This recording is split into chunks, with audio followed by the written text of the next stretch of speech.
大家好，我是大象，欢迎收看《万象奇谈》。年仅19岁的台籍男子黄少宇，花一样的面容和年纪，却残忍地杀害了年长他1岁的同学杜承恩。被害人杜承恩被警方从地下挖出时，头朝下，脚在上，直挺挺地插在一个深坑里。他们之间到底藏着一个什么样的血腥秘密，让一个年仅19岁的少年犯下如此惊天大罪？我们今天就聊一聊这起骇人听闻的台湾19岁高中生杀人偷渡事件。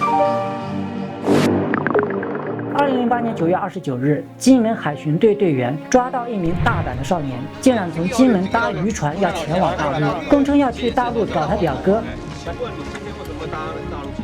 因为我要去大陆找我表哥。带着身份证、3万元台币现金和一包香烟，不走小三通，天真的用偷渡的方式前往厦门。这个19岁的少年不是别人，就是影片开头提到的犯罪嫌疑人黄少宇。或许那个时候，金门海巡队的队员怎么也没有想到，眼前这个睁着大眼睛、表情无辜还略显稚气脸庞的少年和一宗命案有关。19岁的黄少宇长相清秀，说自己是高中生，因为要到大陆找表哥，却遭到父母反对，才突发奇想要利用偷渡的方式准备到对岸厦门旅游。也因为成功扮演了无知高中夜校生的角色，迅速获得了交保。黄少宇再度潜逃回台湾本岛，就躲藏在新北市中和地区的汽车旅馆，也不敢回家。直到案发第5天，嫌疑人黄少宇耐不住寂寞，打开了案发后就关机的手机，打电话给女友说道：“我杀人了，快来陪我。”也正是这一通电话，让警方锁定了黄少宇的所在地，直接逮人。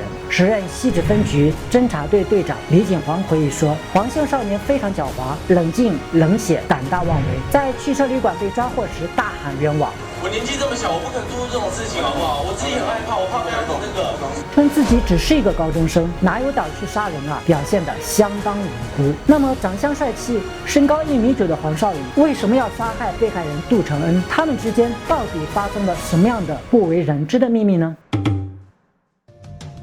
？2008年年初，黄少宇高中辍学，涉嫌经营职业篮球及棒球地下签赌站。由于经常出入夜店和 pub 等场所，认识了在酒吧打工的杜承恩。当时杜承恩在大专夜校读书。据杜承恩的妈妈回忆说，身高1.85米的杜承恩高大帅气，有星探邀约前往演艺圈发展。杜承恩却想考理财证照，还想出国留学。没想到梦想来不及实现，就命丧朋友手中。随着2人逐渐熟悉起来，杜承恩也常在黄少宇的手中下单签赌美国职篮赛事。由于杜承恩手气不错，赢了不少赌注，最后累计赢了约13万元彩金。杜承恩每次要领取彩金，就被黄少宇刁难。在催讨的过程当中，2个人逐渐交恶，也引发了黄少宇心中的杀机。2008年2月26日中午12点左右，黄少宇找来了2个帮手，时年19岁的连少雄和同样19岁的范宗荣，以还钱为由将杜承恩约出来谈判。当他们开车前往杜承恩位于台北县西址的住处后，双方在门口交谈了几分钟，杜承恩便跟黄少宇等3人上了车。当时杜父还以为儿子要去朋友家玩。黄少宇向警方供称，当时他打算还钱来着，见杜承恩态度不佳，看了很不爽，双方爆发了激烈的口角。他一怒之下拿起了预藏好的小铝棒，朝杜承恩的头部用力一击，打昏了对方。坐在副驾驶座的范宗荣见状，也转身架住了被害人的手。黄少荣打红了眼，朝杜承恩的头部连续重击10几下，杜承恩当场被打到昏死。黄少宇3人见状慌了手脚，随即开上了北二高往南，下中和交流道后，见市区人车众多，又开回了北二高，下土城交流道后驶入山区。黄少宇等人在土城承天禅寺附近停车，由黄少宇与范宗荣将死者抬下车，合力抛下山坡。黄少宇供称，他们当时没有想到要确认杜承恩是否死亡，丢下尸体后就急忙离开了。上车前回头见到杜承恩的尸体滚落山下，回程他们打开车窗，将凶器丢出车外，彻底清洗了作案车辆，随即各自逃亡，并讲定不再相互联络。而警方在接获杜父报案后，调阅杜承恩的通话记录，发现通话时间至案发当天为止，最后的通话对象就是黄少宇。之后，杜承恩的父亲从新闻当中得知黄少宇打算偷渡离境，迅速报给了西直警方。警方研判杜承恩恐怕已经遇害，于是开始布控监视黄少宇。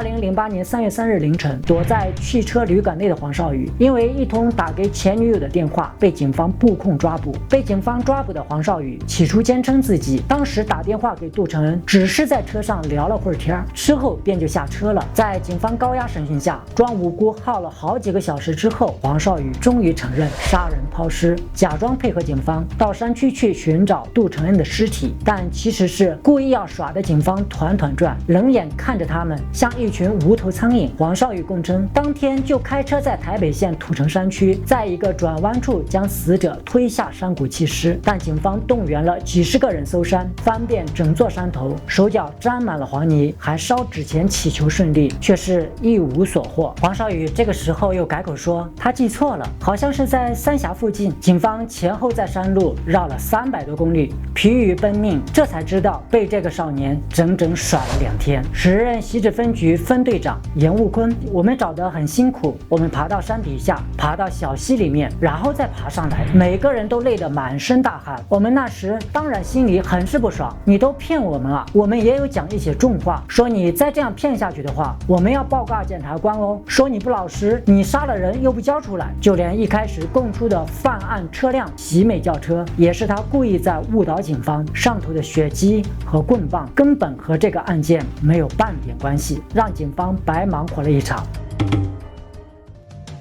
2008年3月5日，同样19岁的连少雄、范宗荣在律师的陪同下向警方投案，供出黄少宇就是主谋，亲手杀人，并且载着尸体去丢尸。而警方这时也故意在黄少宇的面前打电话，假装已经和知情人搭上了线，掌握了弃尸地点，才终于攻破了他的心理防线。时任前西直分局侦查队队长李景煌回忆道，就跟他讲说，你明明就在内湖那边，你为什么要讲在三峡这边？他愣了一下，他可能心里想是说，警方怎么这么厉害，会知道了呢？结果他说好，我带你们去吧。结果就找到了。黄少宇凭着记忆，晚间带着警方到大直山区寻找尸体，在几乎没有人会经过的狭窄道路，警方半信半疑的开始往下挖掘。湿冷黑暗的土堆中，终于露出了杜承恩的大腿，他以头下脚上的倒栽葱的姿势被丢进坑洞弃尸，脱光衣服，赤裸掩埋。而这晚刚好就是他遇害后的头七。有民俗方面的人士指出，那是一种古早的习俗，尸体给他趴着，他就不会走回来跟你索命，所以他就让尸体这样趴着，然后再用土将它掩埋，而且他又把尸体的衣服全部脱光光。他说这样没有衣服穿就不会走回来跟你索命了。尸体重见天日，黄少宇绞尽杀人的手段也残忍曝光。只因为不满杜承恩一再催讨他积欠的13万网络签赌赌金，黄少宇就伙同2名共犯去找杜承恩谈判。杜承恩一坐上休旅车，他们就用早就准备好的黑色束带将他双手反绑，在不断的挥拳重击，甚至拿出球棒痛殴他头部及胸部、腹部，打到杜承恩重伤无力抵抗。还不罢休，黄少宇竟然在指使其共犯买童军绳，将杜承恩从颈部到手脚整个缠绕紧紧捆绑。黄少宇双手用力一扯，将杜承恩绞杀落地，瞬间夺走他的性命。而更惊悚的是，3个人行凶后竟然载着尸体到永和河堤旁，连车带尸体就放置在167号的停车位。被丢在后座的杜承恩遗体只用一张张报纸盖住遮掩，大白天路过的人车浑然不知休旅车内放了一具尸体，直到深夜才将尸体载到山上，挖了一个棺材般大小的坑洞，将杜承恩丢进去掩埋弃尸。冷血、冷静、胆大妄为，完全不像一个19岁懵懂的少年。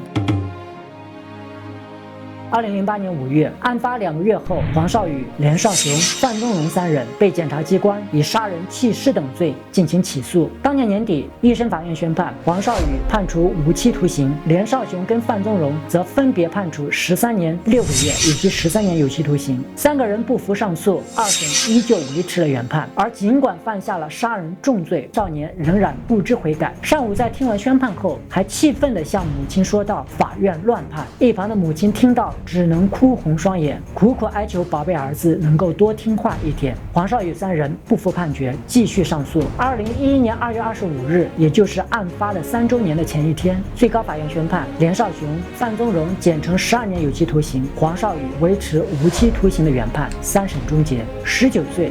花一样的年纪，却结出了毒如罂粟般的苦果。即使如此，到了聆听宣判的时候，黄少宇也是面无表情，看起来毫无悔意。您觉得这3位少年做出了什么样的选择，才走到了今天这个结局？欢迎大家在评论处留言讨论。OK， 今天我们就先聊到这里了。如果你也喜欢今天的节目，不要忘了订阅我的频道，点赞3连，鼓励大象一下，那就更棒了。我是大象，我们下期再见，拜拜。